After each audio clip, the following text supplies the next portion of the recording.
முதல்வர் ஸ்டாலின் அவர்களிடம் சரமாரியான கேள்விகளை எழுப்பிய உயர்நீதிமன்றம் உயிரிழந்த 69 நபர்களுக்கு தலா 10 லட்சம் ரூபாய் அறிவிக்கப்பட்டு கள்ளச்சாராயம் குடித்து உயிரிழந்தவர்களுக்கு 10 லட்சம் ரூபாய் எந்த அடிப்படையில் வழங்கியிருக்கிறீர்கள் என்றும் அரசை சிறப்பாக வழிநடத்த தெரியாதா, இப்படிப்பட்ட அரசுதான் தமிழக மக்களை காப்பாற்றுமா என்று நேரடியாகவே நீதிபதிகள் கேள்விகளை எழுப்பியுள்ளனர்.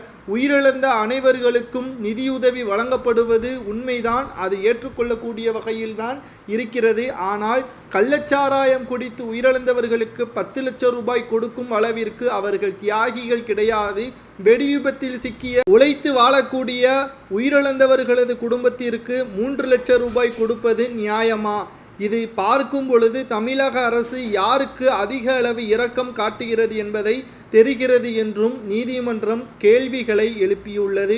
உடனடியாக இதற்கு திமுக அரசு பதிலளிக்க வேண்டும் என்றும் நீதிமன்றம் இன்று வெளியிட்டுள்ள அறிவிப்பால் ஒட்டுமொத்த திமுகவின் அமைச்சர்களும் அதிர்ச்சி அடைந்து விட்டார்கள். கிட்டத்தட்ட ஸ்டாலின் அவர்கள் சொல்வதெல்லாம் 10 லட்சம் 15 லட்சம் இவர்கள் அனைத்துமே கள்ளக்குறிச்சியில் உயிரிழந்தவர்களுக்கு தான் என்று பொருத்தமாக மாறியிருக்கிறது. மீண்டும் கள்ளச்சாராயத்தை ஊக்குவிக்கும் வகையில்தான் இந்த 10 லட்சம் ரூபாய் அனுமதித்திருப்பதாகவும் நம்மால் பார்க்க முடிகிறது என்று நீதிமன்றம் ஸ்டாலின் அவர்களிடம் நேரடியான கேள்விகளை கேட்டுள்ளது. திராவிட முன்னேற்ற கழகத்தின் ஆட்சி கவிழாமல் இருப்பதற்குத்தான், மக்களின் வாய்களை மூடுவதற்குத்தான் கள்ளச்சாராய சம்பந்தமான உயிரிழப்புகளது குடும்பத்தினர்கள் நடு ரோட்டில் வந்து போராட்டம் நடைபெறாமல் இருப்பதற்குத்தான் தற்பொழுது இந்த 10 லட்சம் ரூபாய் கொடுத்திருப்பதாகவும் வழக்குகள் தொடங்கப்பட்ட நிலையில் அந்த வழக்கின் விசாரணை தான் இன்று நடைபெற்று இருக்கிறது.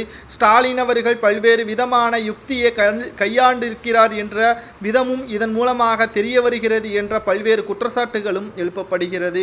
குறிப்பாக பார்த்தால் ஸ்டாலின் அவர்கள் தமிழக அரசை மிக மிக மோசமான வழியில் தான் நடத்தி வருகிறார். உயிரிழந்த குடும்பத்திற்கு 10 லட்சம் ரூபாய் கொடுத்து அவர்களை போராட்டம் செய்யாமல் நீங்கள் உங்களது ஆதாயத்தை ஏற்படுத்துவதற்காகவும் மீண்டும் தமிழகத்தில் கலவரங்கள் எதுவும் வராமல் இருப்பதற்காகவும் கள்ளச்சாராயத்தை ஊக்குவிப்பதற்காகவும் தான் இது செய்யப்பட்டிருப்பதாகவும், இப்படியே தொடர்ந்தால் இந்த வழக்கு சிபிஐ துறைக்கு மாற்றப்படும். அப்படி மாற்றப்பட்டால் நிச்சயமாக திமுகவின் அரசு கவிழக்கூட வாய்ப்புகள் இருப்பதாக கடுமையான எச்சரிக்கை திமுக அரசிற்கு நீதிமன்றம் கொடுத்திருப்பது சரிதானா?